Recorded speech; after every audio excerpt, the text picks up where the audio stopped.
প্রিয় প্রবাসী ভাই বোনেরা, আসসালামু আলাইকুম। আপনাদেরকে একটু জরুরি সংবাদ শেয়ার করতে চাচ্ছি। আমাদের কালকে একটা মিটিং ছিল পররাষ্ট্র মন্ত্রণালয়ে। পররাষ্ট্রমন্ত্রী ছিলেন, স্বরাষ্ট্রমন্ত্রী ছিলেন, আমি ছিলাম, আমাদের পাসপোর্ট অধিদপ্তরের কর্মকর্তারা ছিলেন এবং সংশ্লিষ্ট সরকারি অফিসে সবাই ছিলেন আর কি। তো আমরা সেই ডিটেইল আলোচনার মধ্যে দিয়ে আমরা কিছু সুসংবাদ পেয়েছি। প্রথমে সেটা শেয়ার করি।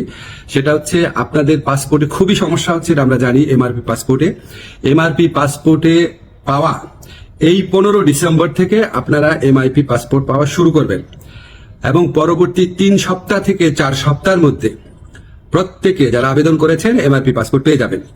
তো প্রথম প্রায়োরিটি দেওয়া হচ্ছে সৌদি আরবে এবং মালয়েশিয়াতে আমাদের যে ভাই বোনরা আছেন ওনাদেরকে, এবং এরপর আপনার যেই সমস্ত কান্ট্রিতে ডিমান্ড বেশি তাদের ক্ষেত্রে একটু প্রায়োরিটি দিয়ে এই সমস্যাটা 3 থেকে 4 সপ্তাহের মধ্যে সমাধান করা হবে।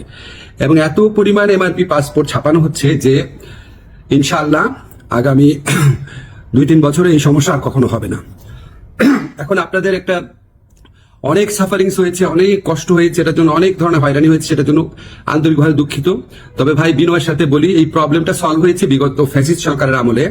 সেখানে আপনার যে তৎকালীন মন্ত্রী ছিলেন উনি আপনার এই পাসপোর্ট ছাপানোর কাজটা ওনার একটা পরিচিত কোম্পানিকে অনিয়মতান্ত্রিকভাবে দিয়ে দেওয়ার চেষ্টা করেছিলেন। তো সেই প্রক্রিয়ায় রেজিস্ট্রেন্স করতে গিয়ে, এটা আপনার টেন্ডারিং করতে গিয়ে অনেক 1.5 বছর সময় ক্ষেপণ হয়। তারপর ওই পুরো প্রক্রিয়াটা আমরা আসার পর বাতিল করে ফাস্টেস্ট ওয়েতে যাওয়ার জন্য একটু টাইম লেগেছে, আপনাদের অনেক কষ্ট হয়েছে, আন্তরিকভাবে দুঃখিত। তবে ইনশাআল্লাহ 15 ডিসেম্বর থেকে পাসপোর্ট পাওয়া শুরু করবেন আপনারা, এমআরপি পাসপোর্ট।